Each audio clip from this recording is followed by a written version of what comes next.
You're listening to the LA Football Podcast.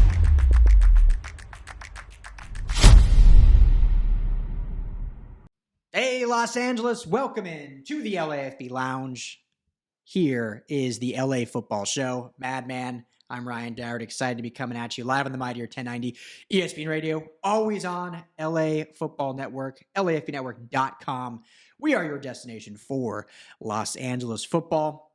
USC Trojans talk. Excited to get into the Trojan huddle, but first, Madman, excited as always to be with you in person. How's it going? Absolutely, Ryan. This is week 2 of our new lounge, and obviously we're still decorating. So, yes, for those fans that are watching on podcast, you'll be seeing some Trojan gear as well. Don't worry. And but excited to always do this with you, Ryan, and thrilled to jump into it. You know, with the mighty men of Troy. Dun dun dun dun dun dun dun dun dun dun dun dun dun dun. So nice. This should be a fun segment. Yes, well done. Show is always brought to you by our friends at BetOnline. Head to betonline.ag today. Use our promo code BELIEVE. That's BLEAV. Gets you a 50% bonus on your first deposit. Tell them the guys at the LA Football Network sent you. And good luck. Once again, that's promo code BELIEVE, BLEAV, betonline.ag. So we are, Jamal, 2 weeks and a day from opening game day against San Jose State, August 26th at the Collie. Cannot wait. We will be in attendance. A lot of good stuff going on with Trojan Camp right now. We talked about last episode. You know, I've kind of been there throughout, out on campus. And so some takeaways from there. Big takeaway to start with, we've got some kind of recruiting news we'll go with. A lot of things to kind of get into over this, 20 or so odd minute segment. But first thing, Trojans had a scrimmage over the weekend. Lincoln Riley asked about it. A lot of standout players, but the name he threw out that he was most pleased with was safety, second-year safety, because he missed all last year for injury, Zion Branch. Not to be confused with Zach Branch, the receiver, freshman, who also has been balling out. But Zion Branch, how exciting is it that, we have Calen Bullock on the back end, who's, a potential award winner on many watch lists. He's going to be probably a first-round pick if it all goes well and is said and done. And now you have this young kid that there was a lot of hype. Gets injured last year, missed all the year, and then it's already looking like he's back to full form and showing out. How exciting is that? No, I mean, he couldn't have said another position that would have gotten Trojan fans and the Trojan family more excited than if he picked a player in the secondary, because that's the one position group that we haven't heard as much from in this offseason. Yeah. So much talk about upgrades at defensive line, at the linebacker position, but outside of Calen Bullock, the secondary has been relatively unknown to this point. So to hear about Zion Branch and potentially set up a really nice 1-2 combo back there, look, it's 4 stops and they win the game. Now, here's another guy who can create a stop. Yeah. You can create a stop with either a Bullock interception, a Branch interception, or forced fumble. You get to the quarterback. It's basically you're looking for playmakers that can create a stop in one play, and it sounds like USC has another one on their hands, and that's exactly what the doctor ordered. Right? It's kind of scary when you hear Lincoln Riley talk about this group and how they've come together.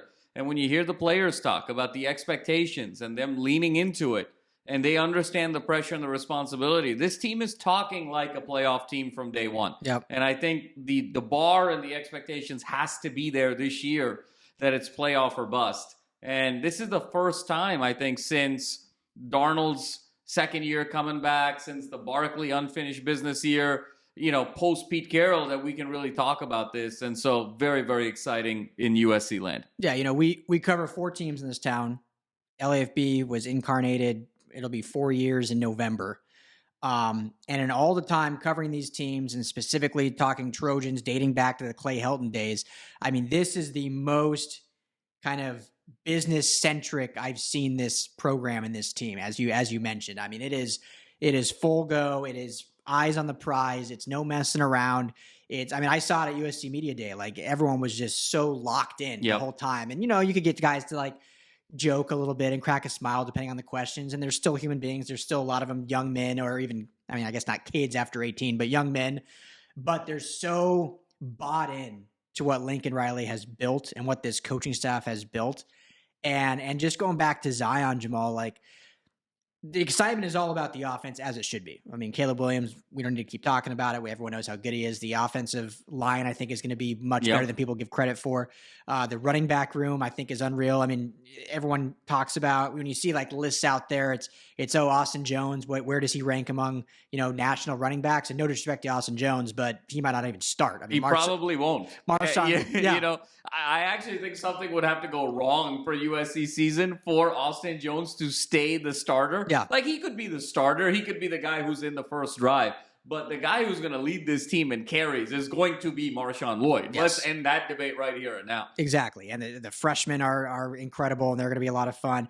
Obviously, the receiving core, Deuce Robinson, and the other tight ends. And so the offense is getting all the shine, as rightfully so. And because of how putrid the defense was last year, it's hard to talk in good light. But the more and more I watch, the more and more I'm around the team, the more and more we talk, the more and more I'm excited about the defense. We're not trying to sound like homers, because I don't think this defense is going to be a top 5 unit in college football.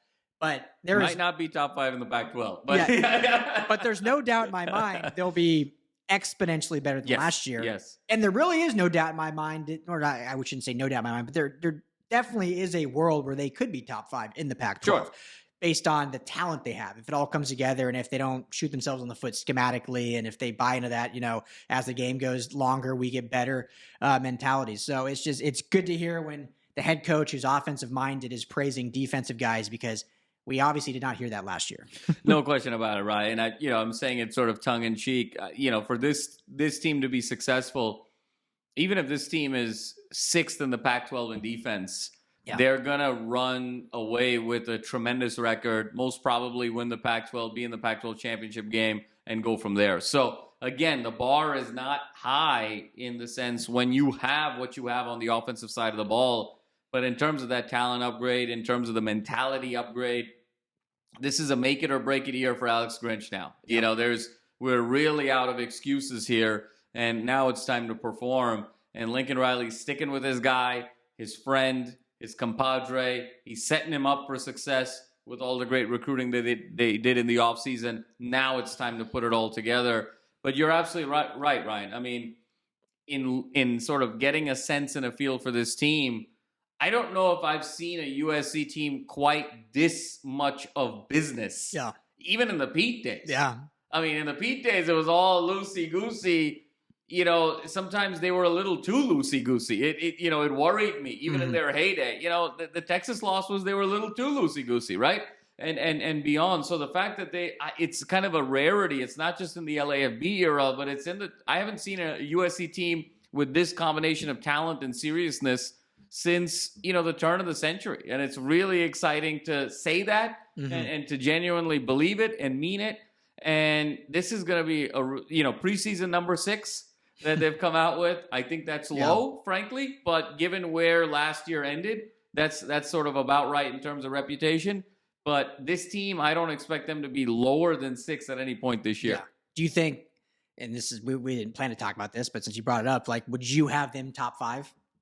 I would. Yeah. I would have them top 5 for no other reason other than, you've got the Heisman winner coming back, out of respect for that, out of respect for how much has come back. But when you look at this top 25 ranking, Ryan, and you got the coaches poll, you got ESPN, you've got other experts out there, USC's anywhere between, 4 and 7. Yeah. But when you look at how else the Pac-12 is ranked, and specifically who USC is playing is ranked, you've got Notre Dame, that's top 10, top 12. You've got Oregon, top 12, top 15. You've got Utah, who in some cases as high as 7, between 7 and 15. Yeah. You've got Oregon State.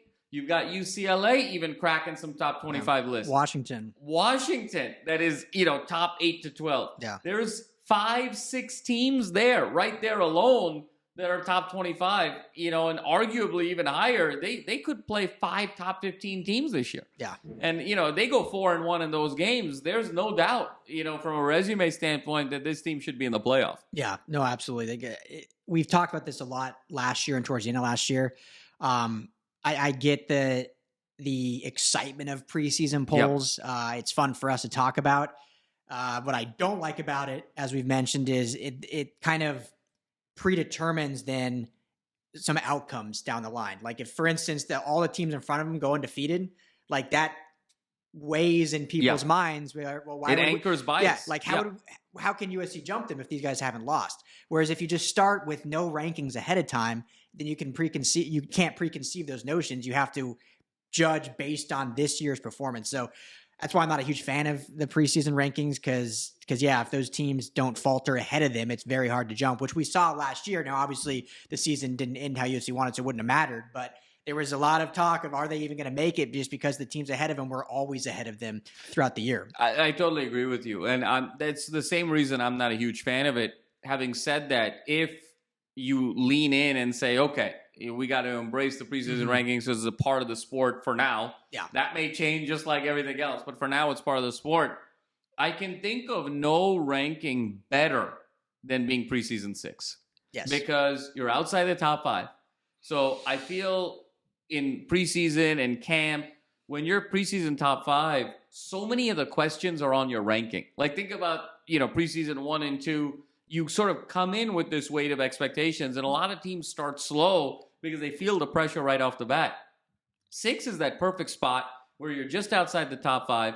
Nobody's really kind of talking about your ranking, and yet you're close enough to be able to not really need too much happen, and you're going to be just fine. Yeah. So in that sense, they sort of walk in, perfect. If they were preseason 1 or 2, I'd be a little bit worried about kind of pressure and expectations. You and I would be having very different conversations right now. Yeah. If they were 11 or 12, the whole conversation would be around disrespect card. Yep. But that also kind of puts you on edge, maybe in a way that you don't want to be, and you're sort of out of character. So in that sense, they're kind of in the perfect spot right now, being preseason 6. Yeah, Jamal, I completely agree. So I think they're in a good spot. So let's transition a little bit, talk a little recruiting. Unfortunately, there was a decommitment. We haven't seen that in basically this year with Riley. I feel like it's been very strong recruiting, very strong in transfers.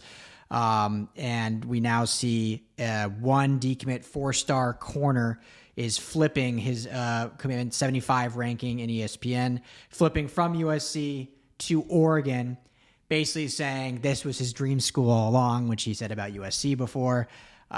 Your thoughts on the flip, and also is this concerning at all, or is this just what college football is today in today's day and age? Yeah, I'll answer the second question first, Ryan. I mean, not concerning in any way. These things sort of happen all the time. At the end of the day, these are 18, 17-year-old kids that are making decisions over the next 4 years. They're going to change their mind. They're going to go back and forth. Things will happen at the 11th hour. They'll pick things on very sort of seemingly random and frivolous things like uniform colors or, what their locker room will be like and so on and so forth. So not at all concerned in that way. SC has had a few decommits in that class of 24 now recently, so it's something to watch. But again, in the grander scheme of things, nothing to sort of be concerned about. I think what's interesting is with Fields in particular, kind of the timing. The moment Oregon declared that they're going to the Big Ten, he flipped right away. And so while that in isolation is not really a big deal, it also sort of followed up with some conversation about how SC reportedly didn't want Oregon part of the Big Ten, even when they made their negotiation last year. And there was some conversation about you can bring anyone else over, anybody but the Ducks. Yeah. And I thought that was sort of an interesting kind of caveat to this overall conversation. And now I think the folks who are really behind that, in Mike Bone, Brandon Sosna, really the brain trust, Rick Caruso, the brain trust of USC going to the Big Ten, none of those three are directly affiliated with the university anymore. Yeah. And so as a result, when Oregon decided to go to the Big Ten, there was no quote-unquote SC resistance. Now, I don't think it's going to matter in a significant way, but I do think that SC enjoyed being that one West Coast outlier. No disrespect to UCLA, but SC's always been big brother in football, and I think they really enjoyed the uniqueness there. Now, the Oregon value proposition in recruiting starts becoming similar to the USC value proposition in recruiting. Yep. I think the one advantage USC has is, keep in mind, USC still has double the media rights in the Big Ten for the next couple of years than Oregon does because of the timing. Oregon and Washington have both come in as sort of not full card-carrying members of the Big Ten, but offsetting that with the Nike money with Phil Knight, things become more on an equal ground. USC could say, look, we're going to recruit nationally. We're in the BIG. We got all the big games. You've got the big market. Oregon can kind of say all of those things, and instead of saying the big LA market, they can say kind of the tie with Nike. So the recruiting pitches now moving forward get really competitive again. And I think for 4, 5, 6 months, USC had a recruiting story that was significantly better than Oregon. Now that becomes a little bit more of a knife fight like it was back then. So I think that's the thing that Fields kind of represents, is kind of symbolic of, I think, continued aggression on the recruiting trails with the Ducks in particular. Yeah, I mean, it's no secret that Oregon's had a pretty strong pipeline in Southern California for recruiting, and with USC and UCLA leaving to the BIG, and it looked seemingly like Oregon was going to be either stay here in the pack or at least not go to the big. It was kind of like they were almost like closing that funnel in a way, because they had all that recruiting power that you're talking about, and having the more dollars and the bigger media rights deal, and so now Oregon jumping into that same ship, essentially, it just keeps that pipeline open. So I don't think that scares Lincoln Riley at all. I don't think that scares the program at all, but definitely the powers that were at B, that was certainly seemingly a serious, I think a serious competitive advantage. Yes. And I think that's why they wanted to kind of keep it away, but it is what it is. And I think it's going to be really fun. I mean, now, think about this dynamic, Ryan, next year. You've got the Ohio State, Michigan, Wisconsin, Penn State element, but now you still have the Oregon, Washington, element. You always had the UCLA element. I mean, can you imagine a season where SC plays all of those teams in conference? Yeah. I mean, it's absolutely incredible, what it could be. I mean, there's, after this, we'll jump into some award watch lists. But there can be, unless these programs fall flat in their face, which I don't think they were, but I don't think there can be any question that in 2024, the Big Ten is far and away the best conference. Like, to me, it would trump the SEC by a landslide. Those are some big words there. You add the. I'm going to include UCLA, but even if you don't include UCLA, you add the 3 best Pac-12 schools in. Stanford had a really good run. Utah obviously has had some really good runs, but overall, in terms of just success, I would say Oregon, Washington made the playoff in its first inauguration. USC is USC. You had essentially the 3 best Pac-12 schools, and you still have Ohio State, Michigan. Iowa has that every few years. Wisconsin, Michigan State. You look at the SEC. Yes, they had the brands of Texas and Oklahoma, which are very powerful brands. But Texas hasn't done anything since the 2006 Rose Bowl. Oklahoma has made the playoff, but that was back when Lincoln Riley was there. He's not there anymore. And then you basically have your Alabama, your Auburn, your Tennessee is kind of on a heyday. Ole Miss is kind of fun here and there, but it falls off, in my opinion, much steeper. Obviously, need to dive into it more. We don't follow the SEC. We don't cover the SEC. It's a fair point. You are forgetting the 2-time defending national champions in Georgia. And Georgia. I hate to say Georgia, yeah. And then the team that won it the year before that, or 2 years before that, in record-breaking fashion at LSU. There's still some pretty heavyweights there. I think the edge still slightly goes to the SEC in my mind. Okay. But to your point, it's a knife fight. I mean, the SEC and the BIG, to me, are just so far ahead of the rest. Oh, yeah. I mean, when you talk about the Big 12, the ACC, and then, you're done. We're in a world where we're in the Power 4 now. And so, clearly, these are the 2 ultra stages in college football. Yeah, I mean, it's much more even now, where I think most people would argue the SEC was far and away the top dogs. Absolutely. Now it's like, okay, you can really, if you look at the top 8, it's pretty. Look, we're living in a world now, Ryan, from 2024 onwards, where the SEC and the BIG are getting 4 bids each. Yeah.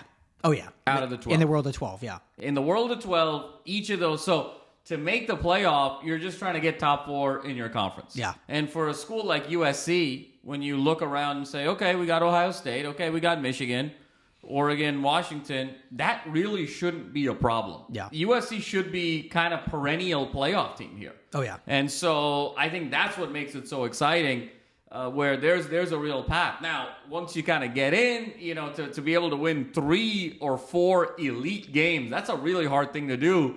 And I think we're going to start getting some March Madness elements to college football now moving forward. So, But I think getting into the dance now, I think, is going to be like getting into the dance in college basketball. Like, it's an accomplishment, but it's not going to be this big thing anymore. Yeah. The way it is now, when it's only 4. When you go to 12, it's like, okay, the season almost kind of starts in the tournament. So it's going to be a very different approach to how you condition, how you coach to set up peak success at the right time.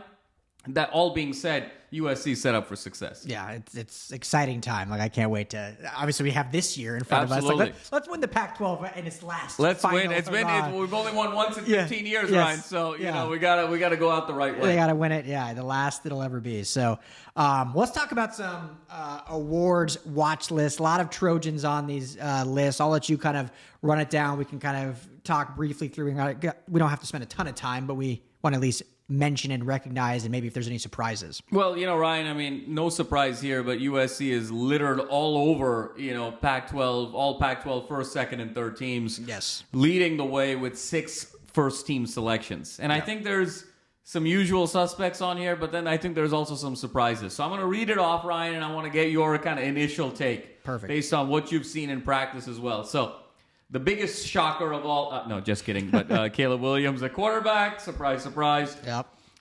Tackle, Jonah Monheim, on all Pac-12 first team. Guard, Jared Kingston. Yep. Guard, Justin Dedich. Yep. Who plays center, but yes. Defensive line, Tyrone Taleni. And then safety, Calen Bullock. So what do you think there, Ryan? There's 6 guys, all Pac-12 first team there. Who do you like, and who do you think was maybe a bit of a surprise that caught you off guard? I like them all. I will say I'm surprised at 3 offensive linemen because no one's giving this offensive line that much credit. I think that shows that it is a lot better unit, obviously, than people are suggesting. Yes, I mean, when you lose who they lost last year and all of the big time transfers and whatnot are at the skill positions, but I think it just shows the depth that they had at that offensive line unit. Some guys that they did bring in, Justin Dedich, I think is great, going to play center.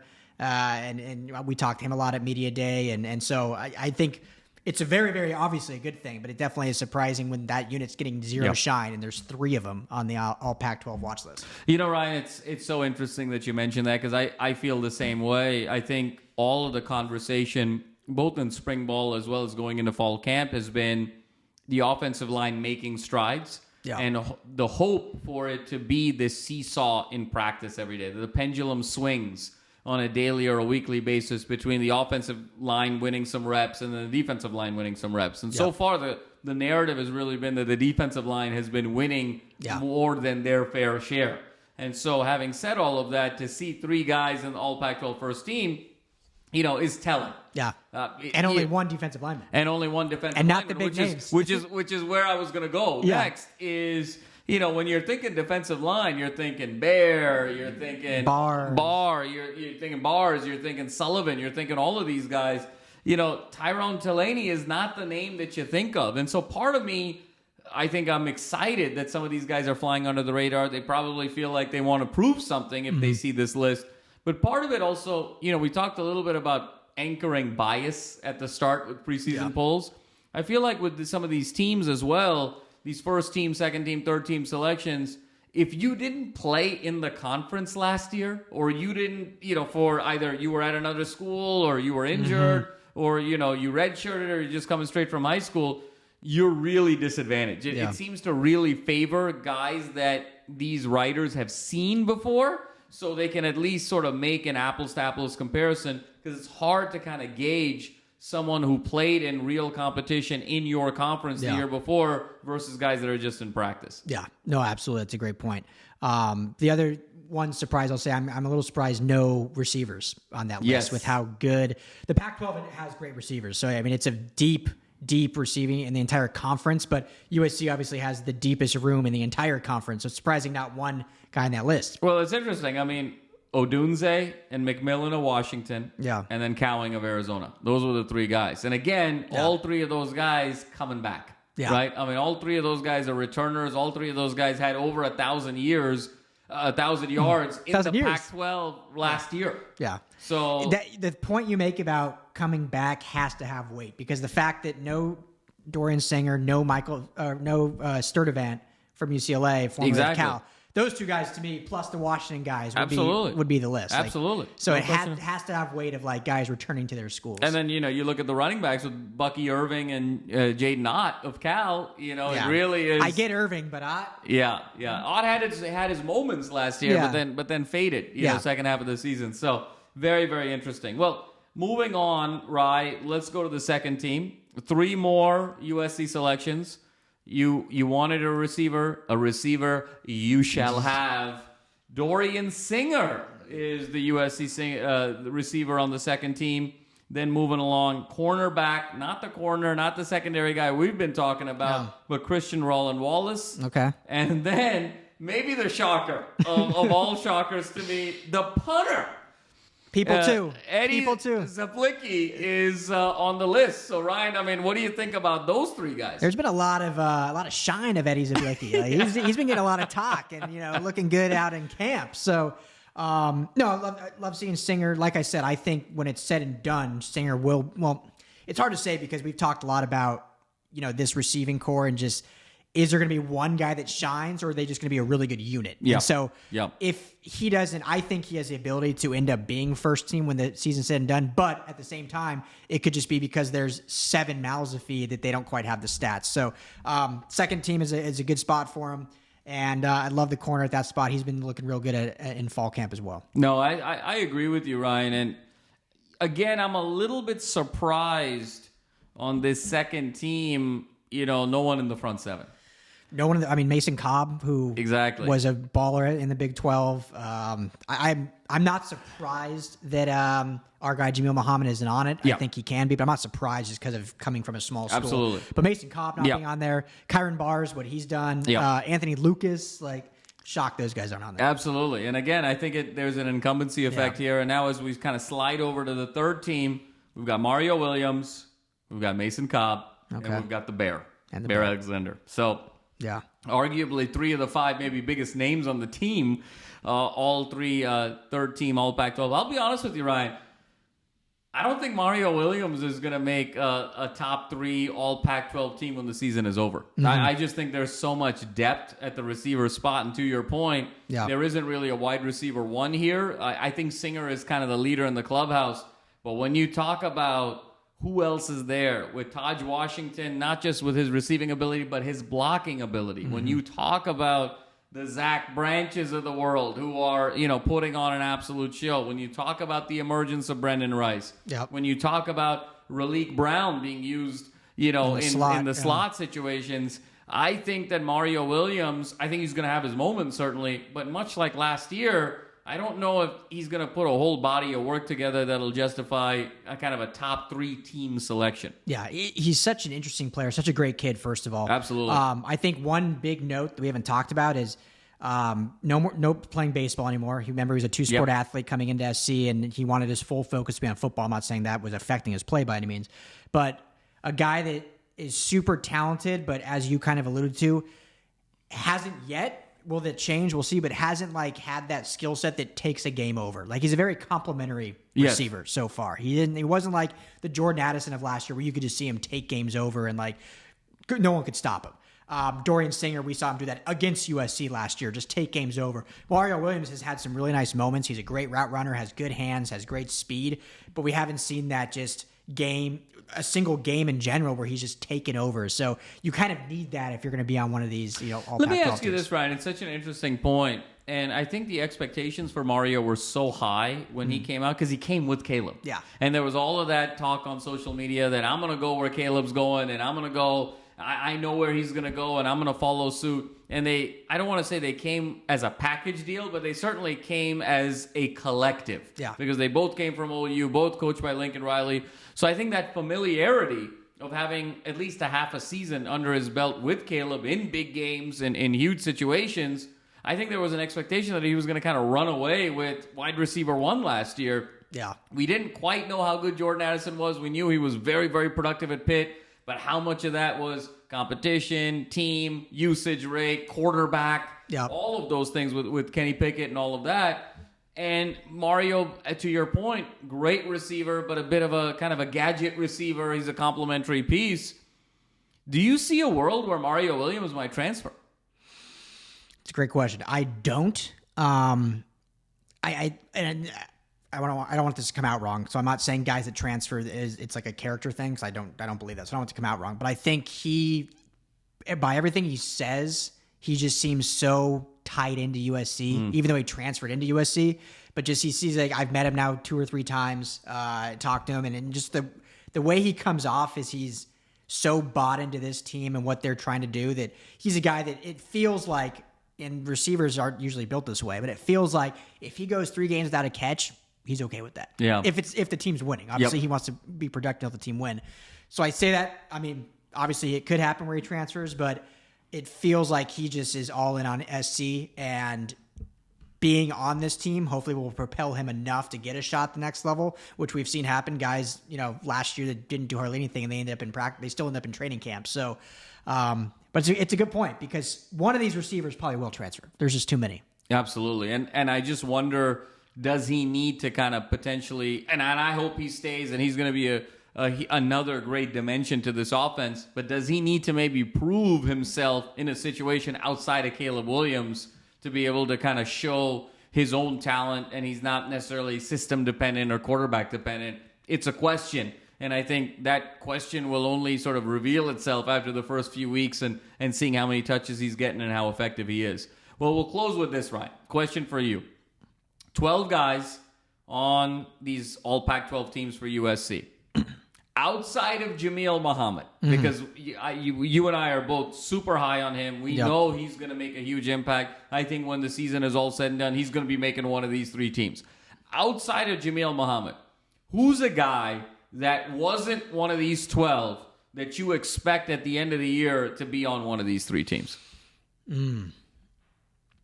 I'll give you 2. I'll go 1 defense, 1 offense. Love it. I think Kyron Barr is going to be on that. I think his body of work, he's basically a vet, right? Like 5th year guy coming back, has a good body of work. SoCal guy, so a lot to prove being back here, back home. Happy to be back home. So I think he's going to have a really good year. And I think just how talented the defensive line is, one guy's going to break out, right? Is it going to be Bear? Is it going to be Anthony Lucas? Is it going to be Barr? Who's it going to be that breaks out? Who's going to have that Tuipulotu type season? And I think it could be Barr, whether it's first team, second team, or third team. On offense, I want to go Marshawn Lloyd because I truly believe how good he can be, but I also just how dedicated to the runs with this firepower are they going to be? So because of that, I will go with Zach Branch. No, freshman, nice. I love freshman that. receiver. Everyone is just talking. We talked about it last podcast. Like everyone is talking about this kid. He is going to have a big time role as a freshman. If Mario Williams does transfer, it's going to be because Zach Branch is just absolutely superseding everyone else ahead of him on the depth chart. So would not be shocked at all if Zach Branch ended up being second or first team, even with how loaded this conference is with receivers. I love those picks, Ryan. Just for the sake of difference, what I will say is on defense, I'm going to go Anthony Lucas. Yeah. I just think his skill set is very conducive to making a huge impact. I love Bars. Bars is going to be terrific, but as an interior lineman, I think his impact is going to be a little bit more nuanced in terms of clogging up the run and, kind of disrupting plays. I see a guy like Barr is almost the equivalent of a hockey assist, right? Mm-hmm. Where it's like the assist that leads to the assist that leads to the score. Yeah. I think Barr is going to have a ton of those, where the way he clogs up the middle or the way he creates pressure is going to allow another guy to make the big play because he's going to either have more space or he's going to be able to shed off a blocker or, a guy on offense is going to be able to just kind of come to him and be able to make a big play. So I don't know if he's going to be sort of quote unquote as noticeable for some of these teams as an Anthony Lucas would be, who just with his athleticism and just his raw pass rushing ability, I mean, if he puts it all together, you're looking at this year's Tuipulotu in Anthony Lucas. I think offensively, Ryan, I'm going to go Marshawn Lloyd. And the reason I say that is I think for all the fireworks of a Lincoln Riley offense, even when he was at OU and now his first year at USC, he loves to stay balanced, number one. And number two, when he has a running back he likes, he really goes with the bell count. Yes. There aren't, a lot of receivers are going to touch the ball, and he loves variety from a vertical standpoint. But when you talk about running the ball, there's a very clear pecking order with Lincoln Riley. There's an RB1, there's an RB2, and then no one else really gets any touches. And I think Marshawn Lloyd is going to be RB1. I think he's going to have enough touches, get enough touchdowns in the red zone, have enough big games where we're going to see Marshawn Lloyd on one of these teams. Yeah. I mean, I was very close to putting Marshawn Lloyd, so I totally agree. I cannot wait to watch him in this offense. And you're absolutely right. We saw it last year with Travis Dye. We were always like, all right, we got the thunder and lightning, if you will, with Travis Dye and Austin Jones. And basically until Travis Dye got hurt, Austin Jones got like 5 touches a game. Like, he was non-existent. Ryan, it's so interesting that you mentioned Travis Dye, because that's the other storyline that seems to be appearing a little bit in media day and beyond, is the leadership that Travis Dye had in that locker room, and how he was able to really kind of galvanize that team, and how much they relied on him in the locker room, but also in terms of his versatility on the field, running the ball, receiving the ball. Remember last year, you and I kind of compared him a little bit to kind of that Marshall Faulk-ish role for those Greatest Show on Turf teams. Certainly a very different player, but just role-wise in terms of what the expectations were to manipulate the defense. Who do you think is going to sort of replace Travis Dye from a versatility as well as from a leadership standpoint, or do you see it be more by committee? And if so, who is that committee?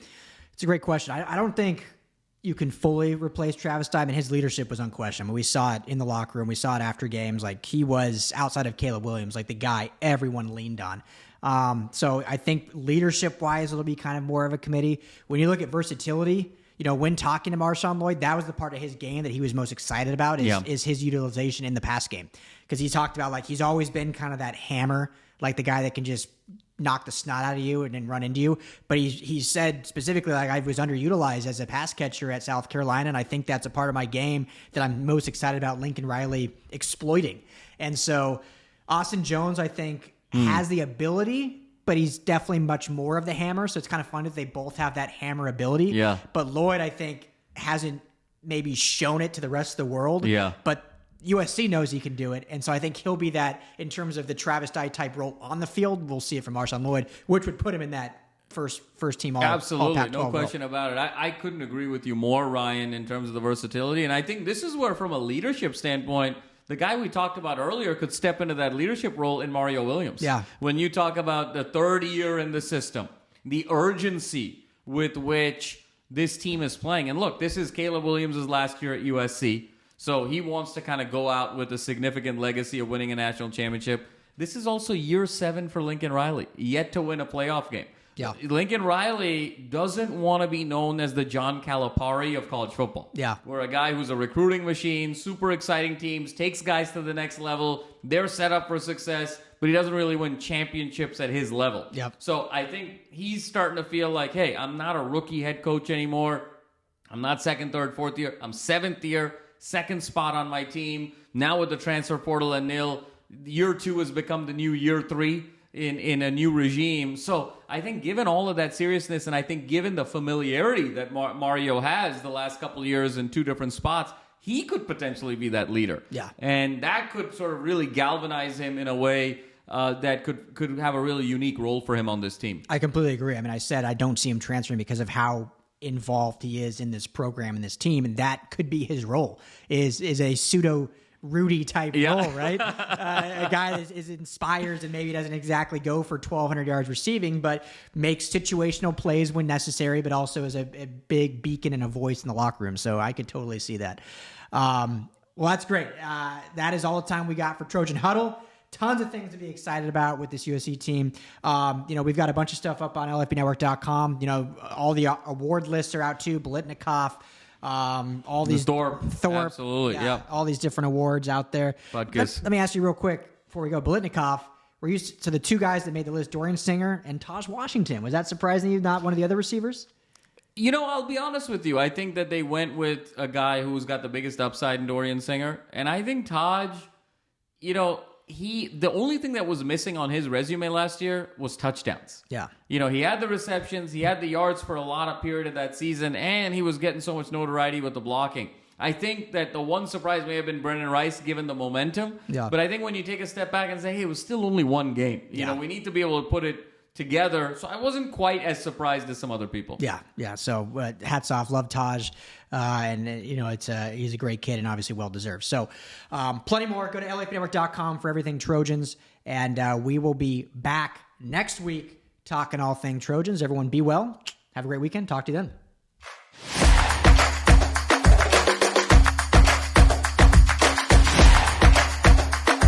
You're listening to the LA Football Podcast.